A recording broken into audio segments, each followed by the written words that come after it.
தமிழுக்கும் அமுதென்று பேர், அந்த தமிழ் இன்பத்தமிழ் எங்கள் உயிருக்கு நேர். இப்போ அமிழ்தம் அப்படிங்கிறது நம்மளுடைய உடல் அழியாம பாதுகாக்கக்கூடியது. அது மாதிரிதான் நம்மளுடைய தமிழும். உடல் அழிஞ்சாலும் இந்த உயிரும் பெயரும் அழியாமல் நம்மை பாதுகாக்கக்கூடியது தமிழ். அப்படிப்பட்ட நம்மளுடைய தாய் தமிழை போற்றி நம் தாய் தமிழ் சொந்தங்கள் அனைவருக்கும் சத்தியசீலனின் அன்பு வணக்கங்கள். இப்போ நம்ம பாக்குறது இன்னைக்கு காப்பியம் அப்படிங்கிற தலைப்பு தான் நம்ம பார்க்க போறோங்க. இன்னைக்கு நம்ம 11வது நாள் வகுப்பு பாக்குறோம் இல்லையா? ஸோ இன்னைக்கு வைகறை வகுப்பு நம்மளுடைய 11வது நாள் போய்கிட்டு இருக்குது. ஸோ இந்த நம்மளுடைய இதை இன்னைக்கு நம்ம பார்க்க போற தலைப்பு அப்படின்னு எடுத்துக்கிட்டா காப்பியங்கள். நம்ம ஆல்ரெடி என்ன பார்த்துருக்கிறோம் அப்படின்னு பார்த்தீங்கன்னா சங்ககாலம், அகத்தியன், தொல்காப்பியம், நம்ம 8 தொகையுடைய அறிமுகம், 10 பாட்டுடைய அறிமுகங்கள், 18 கீழ்கணக்குடைய அறிமுகங்கள், இதெல்லாம் பார்த்தோம். இன்னைக்கு நம்ம இந்த வகுப்புல பாக்குறது என்னன்னா காப்பியம். சரிங்களா? ஸோ காப்பியம் இருக்கு இல்லையா? காப்பியம்னா என்னென்ன காப்பியங்கள் எல்லாம் இருக்குது, அது மட்டும் இல்லாம நமக்கு கேள்வி கேட்கக்கூடிய என்னென்ன காப்பியங்கள் இருக்கு, அதை பத்தின பேசிக்கான தகவல்கள் எல்லாம் இன்னைக்கு நம்ம பார்க்க போறோம். சரியா? ஓகே, பார்க்கலாமா? முதல்ல பாருங்க, காப்பியத்தின் இலக்கணத்தை கூறும் நூல். காப்பியம்னா என்ன அப்படின்னு சொல்லக்கூடிய நூல் என்ன அப்படின்னு கேட்டுருங்க. காப்பியத்தோட இலக்கணத்தை சொல்லக்கூடிய நூல் எதுங்க? தண்டி அலங்காரம். தண்டி அலங்காரம். தண்டி அலங்காரம் யார் எழுதியிருப்பா அப்படின்னு நமக்கு தெரியும். யாருங்க? தண்டின். தண்டி அப்படிங்கிறவர் எழுதியிருப்பாரு தண்டி அலங்காரம். நமக்கு தெரியும் காவிய தர்ஷம் அப்படிங்கிற நூலுடைய மொழிபெயர்ப்பாகவும் இது இருக்கு. காவிய தர்ஷம் அப்படிங்கிற நூலோட மொழிபெயர்ப்பாகவும் இது இருக்கும். தண்டி அலங்காரம். ஸோ இந்த தண்டி அலங்காரத்துலதான் நம்ம பார்த்திருப்போம். ஓம உருபுகள், அணிகள், இதெல்லாம் சொல்லப்பட்டதும் இதுலதான்.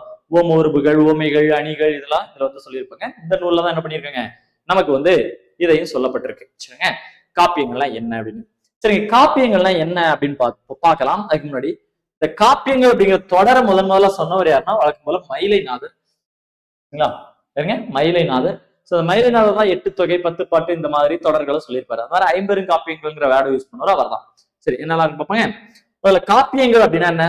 அறம், பொருள், இன்பம், வீடு, இந்த 4ஐயும் பாடுவதான் காப்பியம். சரிங்க, என்னங்க? அறம், பொருள், இன்பம், வீடு. அப்படின்னா என்னங்க அப்படின்னா, அறம்னா என்ன, பொருள்னா என்ன, இன்பம்னா என்ன, வீடுனா என்ன? அறம் அப்படிங்கிறது என்ன? நல்ல செயல்கள். சரியா? நல்ல செயல்களை செய்யறது. நல்ல செயல்கள்னா என்னங்க அப்படின்னா, மற்றவங்களுக்கு துன்பம் தராத செயல்கள் இருக்கு இல்லையா? ஸோ அந்த மாதிரி நல்ல செயல்களை செய்யறது. பொருள், பொருள்னாலே செல்வம். செல்வத்தை பொறுத்த வரைக்கும் 2 வகையான செல்வம் இருக்கு, 2 வகையான பொருள் இருக்கு. என்னங்க அப்படின்னா, இம்மைக்கு தேவையான பொருளும் இருக்கு, மறுமைக்கு தேவையான பொருளும் இருக்கு. அது என்னங்க மறுமை அப்படிங்கிட்டா, வாழ்க்கையை 2ஆ பிரிக்கிறோம் இல்லையா? இம்மை, மறுமை. இம்மைனா என்ன? இன்னைக்கு நம்ம வாழ்ந்துட்டு இருக்கக்கூடிய வாழ்க்கை. மறுமைனா என்ன அப்படின்னா, இந்த வாழ்க்கைக்கு அப்புறமா மண்ணுலக வாழ்க்கை, விண்ணுலக வாழ்க்கை, இறைவனடியில ஒரு வாழ்க்கை, அல்லது சொர்க்கம், நரகம்னு ஒவ்வொருத்தருக்கும் ஒவ்வொரு விதமான நம்பிக்கைகள் இருக்கும் இல்லையா? அந்த மாதிரி இதைத்தான் மறுமைன்னு சொல்றோம். இப்ப இம்மைக்கு தேவையான பொருளோ, மறுமைக்கு தேவையான பொருளோ, அந்த செல்வங்களை பத்தி பாடு.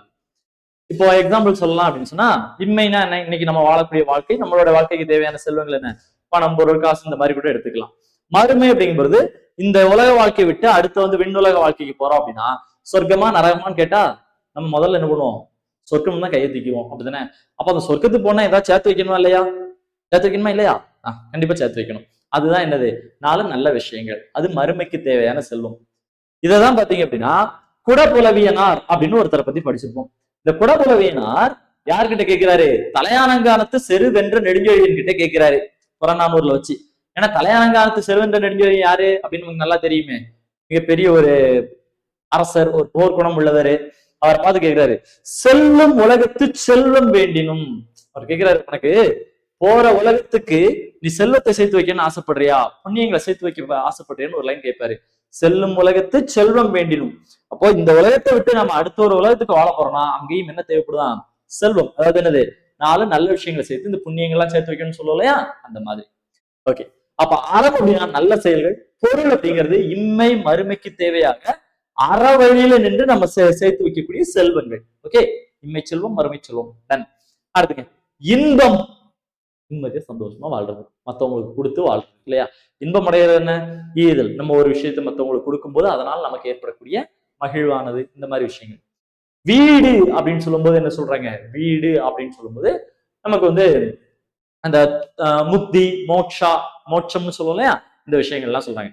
சோ மோட்சம்னா என்னங்க அப்படின்னு சொன்னா, பிறப்பு இறப்பு சுழற்சியில பர்த் அண்ட் டெத் சைக்கிள், இதுல இருந்து விடுபடுறது.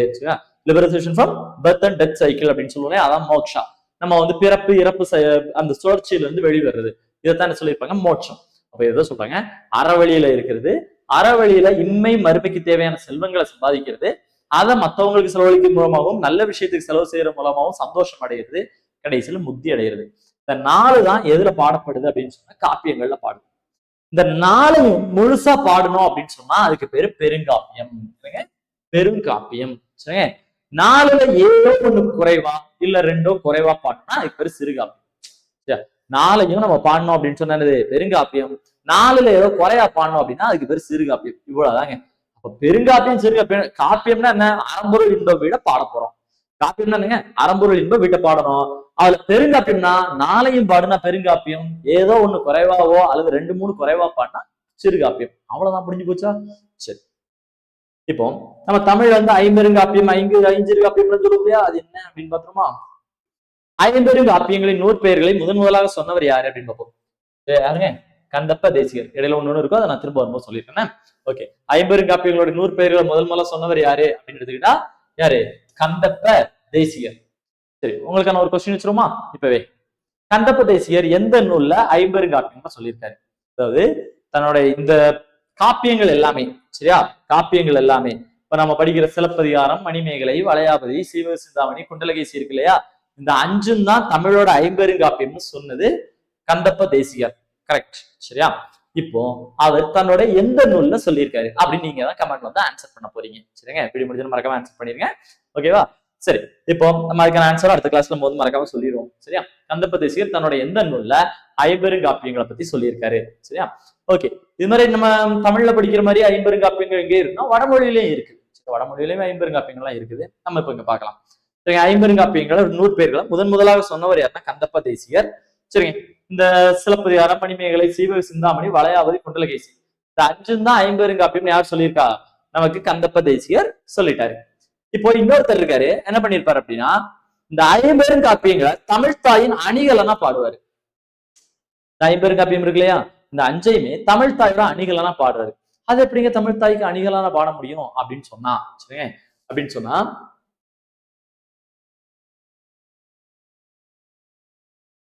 எப்படி பாடுறதுன்னா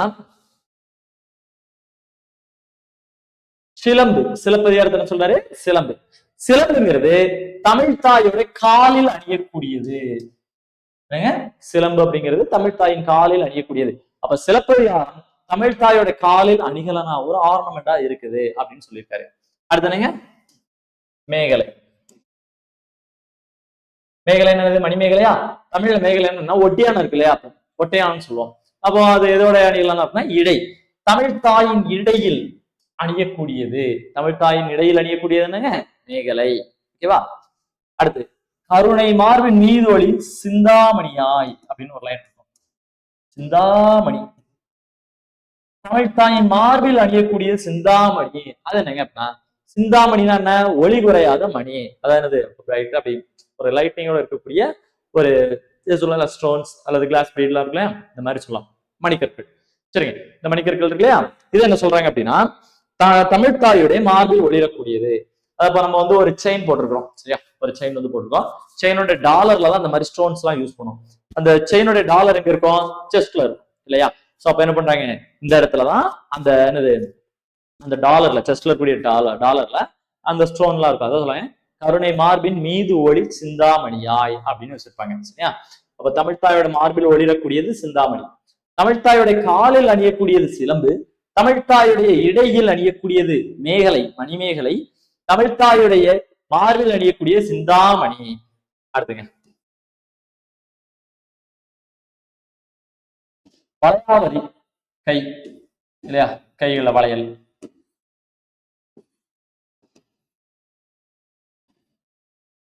குண்டலகேசி காதில் அணியக்கூடியது. குண்டலகேசி என்னது? காதில் அணியக்கூடியது. குண்டலம் அப்படின்னா என்ன அப்படின்னா கம்மல் கிடையாது. கம்மல் இருக்கும், கம்மல் கூட நம்ம கொஞ்சம் எக்ஸ்ட்ரா ஃபிட்டிங்கா போடுவோம் இல்லையா? ஒரு குண்டு செயின்ல போட்டு குண்டு மாதிரி போட்டு போடலாங்க. அதுங்க இந்த ஜிமிக்கி மாதிரி அடிச்சுனா போடுவோம் இல்லையா? அதை குண்டலம்னு சொல்லுவாங்க. சரியா? ஓகே, குண்டலகேசிங்கிறது அதுதான். கம்மல் அப்படின்னு சொன்னா குழை அப்படின்னு அர்த்தம். தமிழ் வந்து குழைன்னு சொல்லுவாங்க. அது குழை அப்படிங்கிறது என்னது? கம்மல். குண்டலம் அப்படிங்கிறது காதுல அந்த கம்மலோட போடக்கூடிய அடிஷனலா போடக்கூடியது. சரிங்களா? ஓகேங்க. அப்போ சிலம்பு கால், மேகலை இடை, வளையாபதி கால், சிந்தாமணி மார்பு, குண்டலம் காது. இப்படி தமிழ்த்தாயோட அணிகளான பாடினவர் யாரு அப்படின்னு கேட்டா கவி யோகி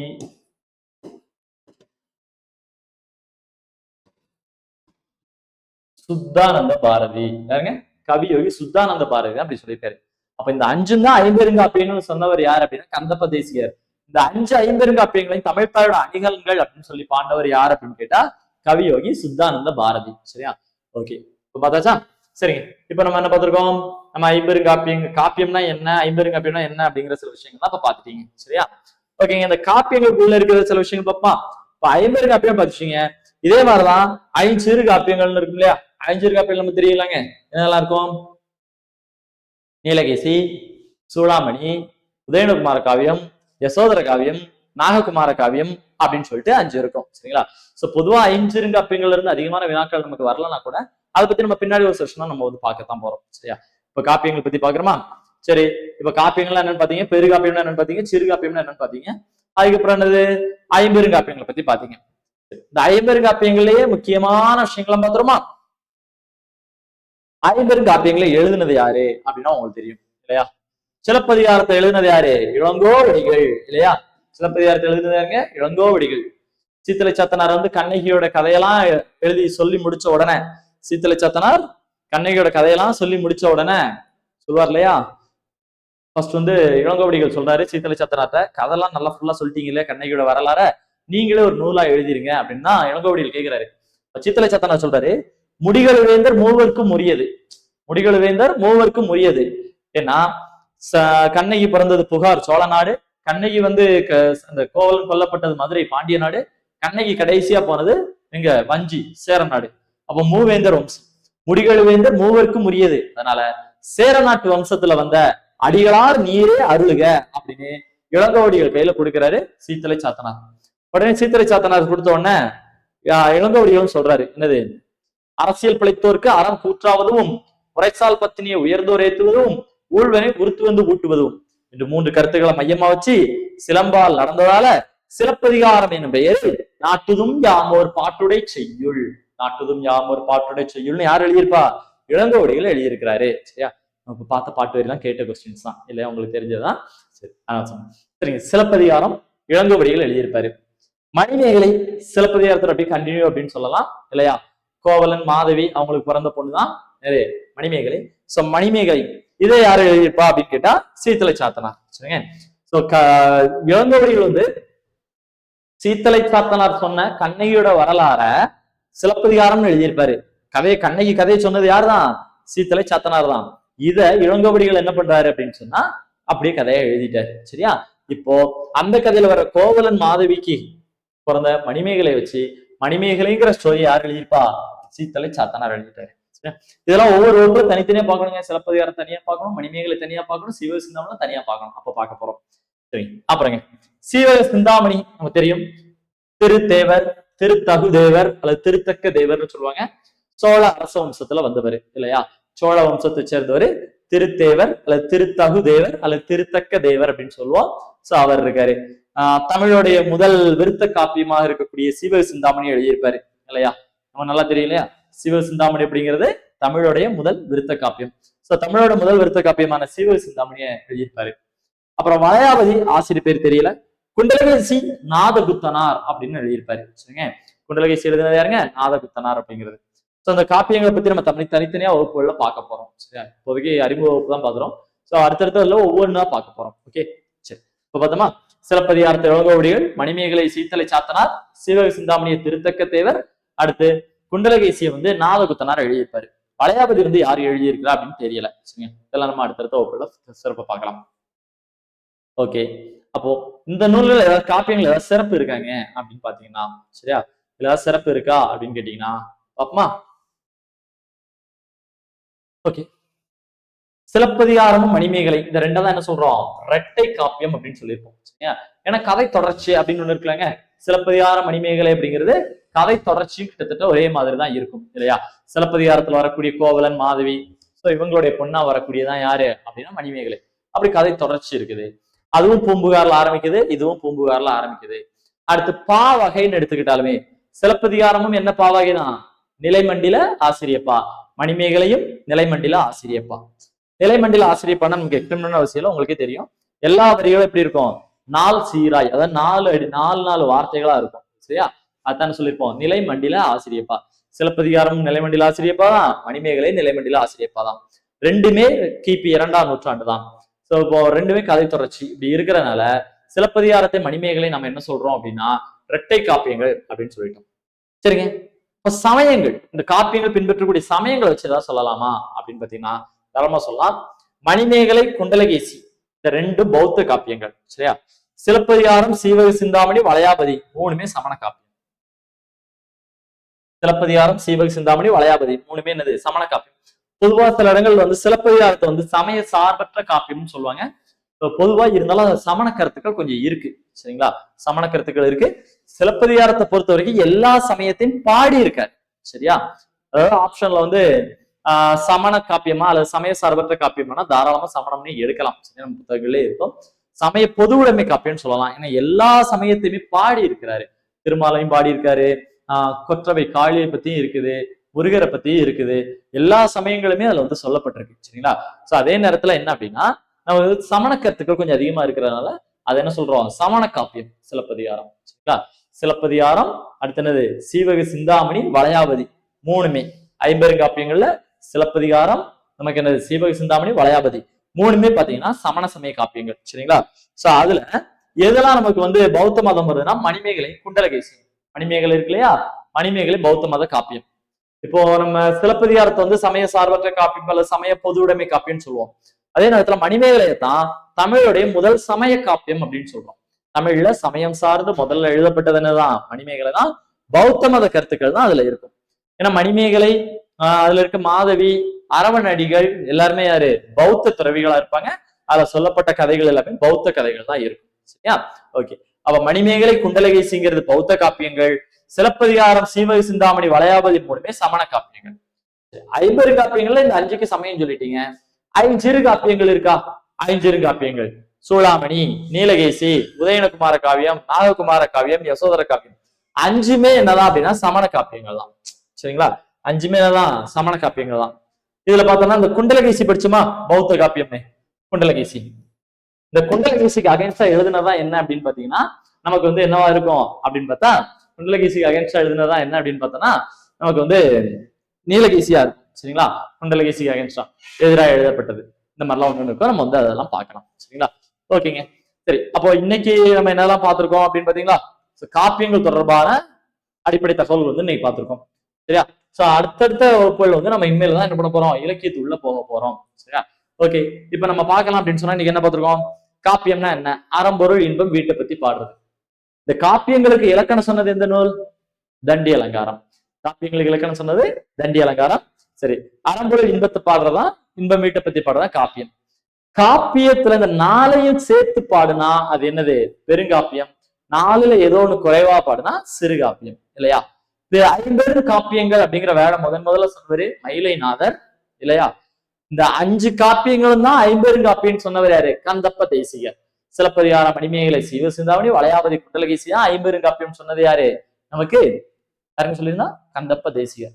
சரி, அப்புறம் இந்த 50 காப்பியங்களை தன்னோட தமிழ்த்தாயோட அணிகலன்கள் அப்படின்னு சொன்னது யாரு அப்படின்னு கேட்டிருந்தா நம்ம யார பார்த்தோம், கவியோகி சுத்தானந்த பாரதி. சூப்பருங்க.